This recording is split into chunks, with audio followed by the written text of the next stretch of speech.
Hi, and welcome back to my channel. In my last video, I shared with you one of my favorite exercises to actually help you open your chest.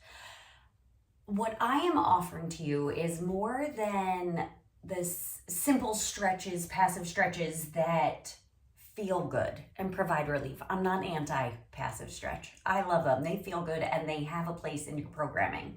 But what I am working with you on, what I want to impart to you is the importance of really training strategically and sharing a bit more about how muscles actually work, how our bodies work in movement to engage in the process of actually making change.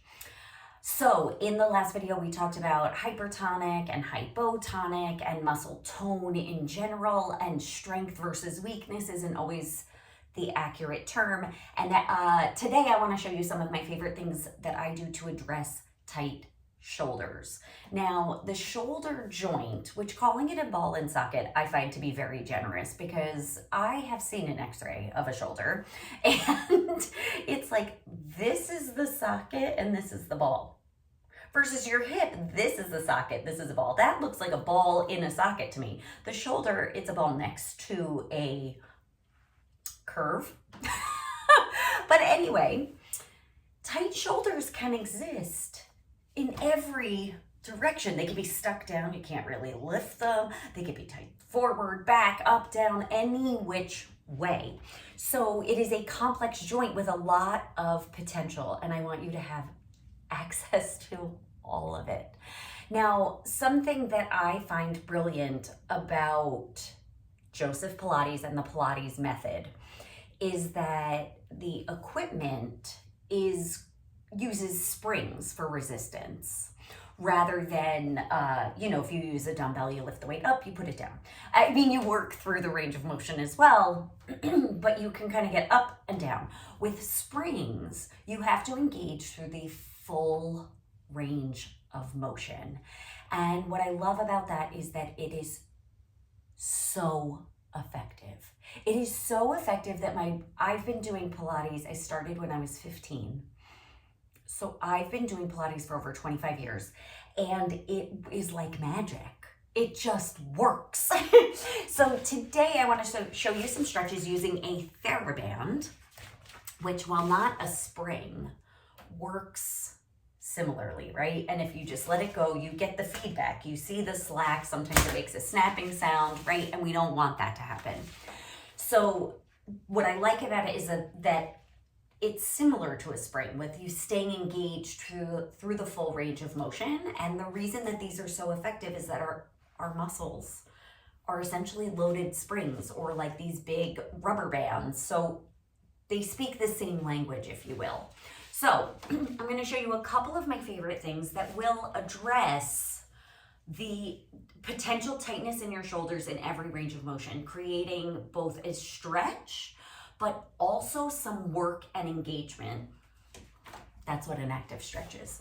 Okay, so the first one you're going to do, you'll hold on to the band, maybe a little wider than shoulder width, depending on how tight your shoulders are. And then you are going to lift the band up and back. Now I'm giving you a side view because it can be tempting to do this, right? And do a big back bend.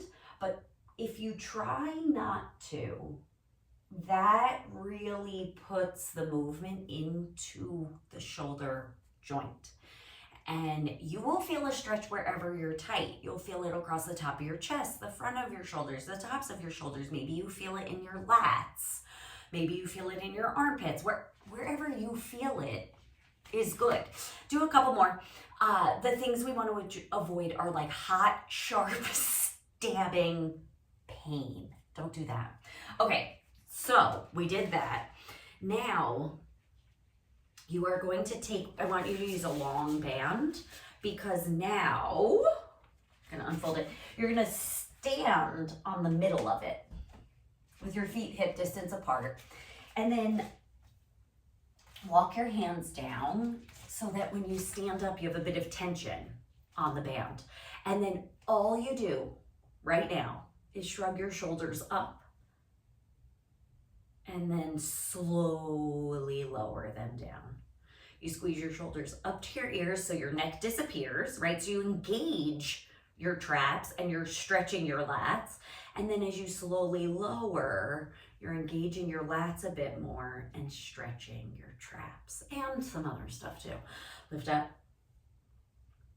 and lower down. And then you're gonna make it a circle. So your shoulders are gonna go forward, right? So stretching your upper back, contracting your chest. And from there, your shoulders go up to your ears where they just were. And then bring the heads of your arm bones back behind you. You're stretching your chest and working your upper back. Try not to like throw your belly and your ribs forward. Just move your shoulders and then back down. And you can, I don't have to tell you, you can feel how this is both stretching and engaging your muscles. When you work in this way, where you really have that balance of stretch and strength, you just get what you need.